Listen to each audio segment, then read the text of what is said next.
শেষ সপ্তাহে আমরা দেখলাম কিভাবে আদালত থেকে উপযুক্ত প্রমাণ থাকার কারণে বেকসুর খালাস হয় অপর্ণা। বাড়ি ফিরে আসার পর অপর্ণাকে বহু প্রশ্নের সম্মুখীন হতে হয়। সে কেন সেই বাড়ি গিয়েছিল, সেখানে কেনই বা এমন কাণ্ড ঘটালো সে, এইসব প্রশ্নের মুখোমুখি হতে হয় তাকে। আর এই ঘটনারই সুযোগ তোলে মানসী। সে অপুকে জানায় যে সিংহরায় পরিবার তাদের থেকে কিছু একটা লুকোচ্ছে। মানসী তার এই ধারণা সপক্ষে অনেক যুক্তিও দেয়। অন্যদিকে কিঙ্করের মনে সন্দেহ শুরু হয় অপুকে ঘিরে। সব জায়গায় কি করে পৌঁছে যায় সে, এমনকি যে কোনো পরিস্থিতিতে পড়েও সে কিভাবে বেঁচে যায়। অপু আর্যকে ফাঁসাতে চায় না তো। তাছাড়াও রোহিণীকে নিয়েও তার মনে সন্দেহ বাসা বাঁধতে থাকে। আর্যকে নিজের সন্দেহের কথা জানায় কিঙ্কর। আর্য সবটা শুনে বলল সে রোহিণীকে এক ফোঁটাও বিশ্বাস করে না, কিন্তু সে অপুকে বিশ্বাস করে। কিঙ্কর আর কথা বাড়ালো না। অন্যদিকে মানসীও আর্যকে বোঝাতে চায় যে অপুর নিশ্চয়ই কোনো বদ মতলব রয়েছে, কিন্তু আর্য তার কথা শুনে খুব রেগে যায় আর তাকেই শেষবারের মতন সাবধান করে।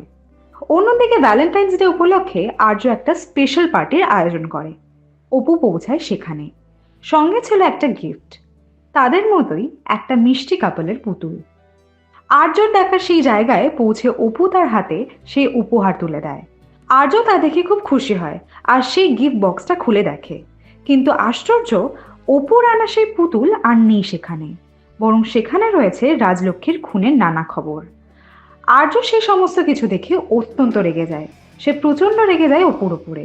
অপু ভয় পায় তাকে দেখে, কিন্তু অপু এটাও বোঝে যে তার সেই গিফট কেউ পাল্টে দিয়েছে ইচ্ছা করি। আর্য সেই রূপ দেখে রাগে অভিমানে সে জায়গা ছেড়ে বেরিয়ে যায় অপু। কোথায় যাবে সে বুঝতে না পেরে রাস্তায় দিশেহারা হয়ে ঘুরতে থাকে।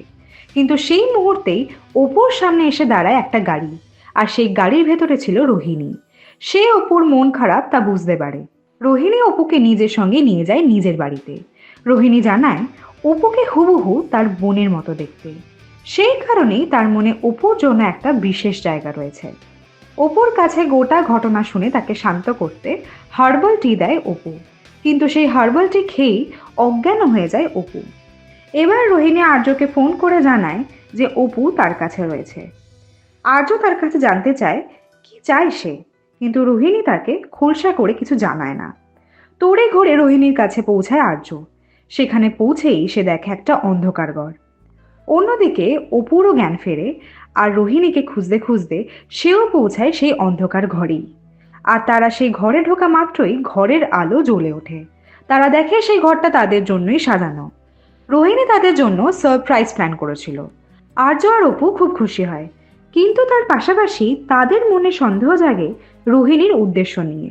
কী কারণে তাদের জন্য এত কিছু করছে সে।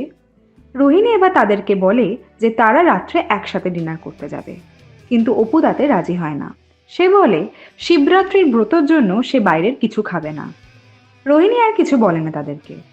অপু আর আর্য সেখান থেকে বেরিয়ে আবার যেখানে ফেরে সেখানে তাদের ঝগড়া হয়েছিল। মনোমালিন্যের অবসান হয়, কিন্তু এরপরেই অপুর মধ্যে যেন রাজনন্দিনী ভর করে।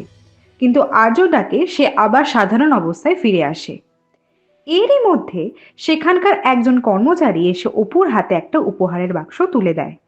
অপু সেটা খুলতেই অবাক হয়ে যায়।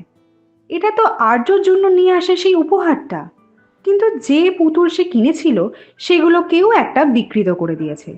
অন্যদিকে রাজলক্ষ্মী আর অপুর মা পৌঁছায় এক শিব মন্দিরে, কিন্তু সেই শিব মন্দিরেই যেতে রাজলক্ষ্মীর মনে পড়ে যায় তার মেয়ের সঙ্গে কাটানো মুহূর্ত। তারাও তো এই মন্দিরেই আসতো, আর পরের দিন এই মন্দিরে আসে আর্য আর অপু।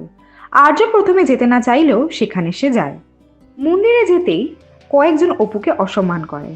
আর্য এই দেখে নিজেকে ঠিক রাখতে পারে না, সে তাদেরকে মারতে থাকে। আর্য তাদের এমনভাবেই তাদেরকে মারে যে তারা প্রায় মরে যায়। তাকে শান্ত করতে তার মাথায় জল ঢালে অপু। শান্ত হয় আর্য। বাড়ি ফিরে আসে তারা। আর্য বাড়ি পৌঁছেই রাজনন্দিনীর সেই বন্ধ ঘরে ঢোকে, আর রাজনন্দিনীর ছবির সামনে দাঁড়িয়ে কথা বলতে শুরু করে। অপু দেখতে পায় তাকে। আর্য অপুর মধ্যে যেন রাজনন্দিনীকে নিয়েই খুঁজে বেড়ায়। অপু সেই কথা শুনে প্রচণ্ড অভিমান করে আর আর্যকে প্রশ্ন করে, তবে কি রাজনন্দিনীকে ফিরে পেতেই অপুর সঙ্গে ঘর বেঁধেছে আর্য?